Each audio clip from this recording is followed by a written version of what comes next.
Hi నమస్తే, welcome to Myra Media. నేను మీ కేవీఆర్. ఆంధ్రప్రదేశ్ రాజకీయాల్లో ఆసక్తికర పరిణామాలు చోటు చేసుకుంటాయి.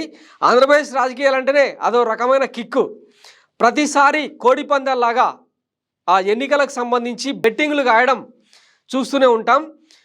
ఎన్నికలు జరిగిన తర్వాత రిజల్ట్స్ ఎవరి వైపు మొగ్గు చూపుతున్నాయి, ఏ పార్టీకి ఎన్ని సీట్లు వస్తాయి, ఏ స్థానంలో ఎవరు గెలుస్తారు, ఆయా అభ్యర్థులకు వచ్చే మెజారిటీ ఎంత అన్న దాని మీద ఐపీఎల్లో జరిగే బాల్ బై బాల్ బెట్టింగ్ ఎట్లనో అంతకంటే తీవ్రంగా ఆంధ్రప్రదేశ్ రాజకీయాలకు సంబంధించిన బెట్టింగ్ జరుగుతుంది.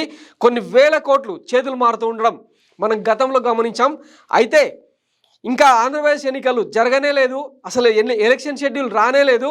కానీ ఇప్పటికే కొన్ని చోట్ల బెట్టింగ్స్ స్టార్ట్ అయ్యాయి. అది ఎట్లా అంటే టీడీపీ జనసేన మధ్య పొత్తు ఉంటుందా ఉండదా, ఒకవేళ ఉంటే జనసేన పార్టీకి టీడీపీ ఇచ్చే సీట్లన్నీ అన్న కోణంలో ఇప్పటికే పలువురు బెట్టింగ్ రాయలు బెట్టింగ్కు రెడీ అయిపోయారు.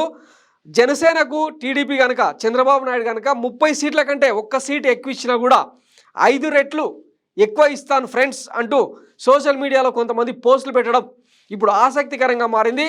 నిజానికి యువగలం సభ తర్వాత, యువగలం ముగింపు సభ తర్వాత నారా లోకేష్ చేసిన వ్యాఖ్యలు ఈ బెట్టింగ్లకు కారణమవుతున్నట్టు తెలుస్తోంది. సీట్ షేరింగ్ మా ఆప్షన్లో లేదు, మా ముఖ్యమంత్రి అభ్యర్థి ఖచ్చితంగా చంద్రబాబు నాయుడు అనే నారా లోకేష్ క్లారిటీ ఇవ్వడంతో జనసేన ప్రాధాన్యత తగ్గించేలాగా ఈసారి చంద్రబాబు నాయుడు పావులు కదుపుతున్నట్టు స్పష్టంగా తెలుస్తున్నది. పచ్చ మీడియాతో హైప్ ఇచ్చినట్టే ఇచ్చి పవన్ కళ్యాణ్ గాలి తీసేశారన్న చర్చ విపరీతంగా జరుగుతుంది. ఈ నేపథ్యంలో ఒకవైపు పవన్ కళ్యాణ్ 70 సీట్లకు పైగా గురి పెడితే చంద్రబాబు నాయుడు మాత్రం కేవలం 30 సీట్ల లోపే ఇస్తామని చెప్పి ఆఫర్ చేస్తున్నట్టు తెలుస్తుంది. ఇప్పటికే కాపు సామాజిక వర్గానికి చెందిన కీలకమైన నాయకులంతా కూడా పవన్ కళ్యాణ్కు ఎదురు తిరుగుతూ జనసేన మీద తిరుగుబాటు చేస్తూ పవన్ కళ్యాణ్ వైఖరిని ఎండగడుతూ లేఖలు రాయడం, ముద్రగడ లాంటి వాళ్ళు పార్టీలు మారేందుకు సిద్ధమవడం చూస్తుంటే ఇక పవన్ కళ్యాణ్కి ఎంత మాత్రం ఓటు బ్యాంకు కాదు కదా, కనీసం సీట్లు కూడా వచ్చే అవకాశం లేదు. గత ఎన్నికల్లో ఎట్లాంటి ఫలితాలు వచ్చాయో ఈసారి కూడా అదే రిపీట్ అవుతుంది అన్న అంచనాలు ఉన్నాయి. సో ఈ నేపథ్యంలో పవన్ కళ్యాణ్కు నీ ప్రభావం ఇంతే అని చెప్పి 30 సీట్ల లోపే పొత్తు పెట్టుకునే అవకాశం ఉన్నట్టు స్పష్టంగా తెలుస్తుంది. మరోవైపు షర్మిలను రంగంలోకి దింపి పచ్చ మీడియాతో ఆమెకు హైప్ క్రియేట్ చేసి కాంగ్రెస్ ఓటు బ్యాంకును ఎంతో కొంత చీల్చేలాగా, వైఎస్ జగన్ ఓటు బ్యాంకును ఎంతో కొంత చీల్చేలాగా ప్రయత్నాలు ముమ్మరం చేసినట్టు తెలుస్తుంది.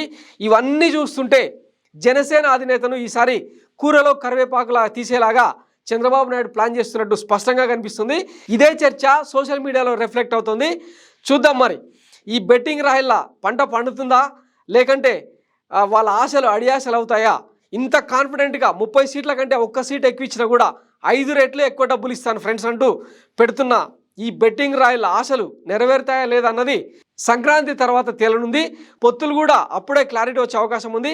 చూద్దాం మరి ఏం జరుగుతుంది. మరో 2 వారాలు ఓపిక పడితే జనసేన టీడీపీ మధ్య పొత్తు సీట్ల వ్యవహారం కొలిక్కి వచ్చే అవకాశం ఉంది. చూద్దాం మరి. Thanks for watching Myra Media. నేను మీ KVR signing off. Thank you.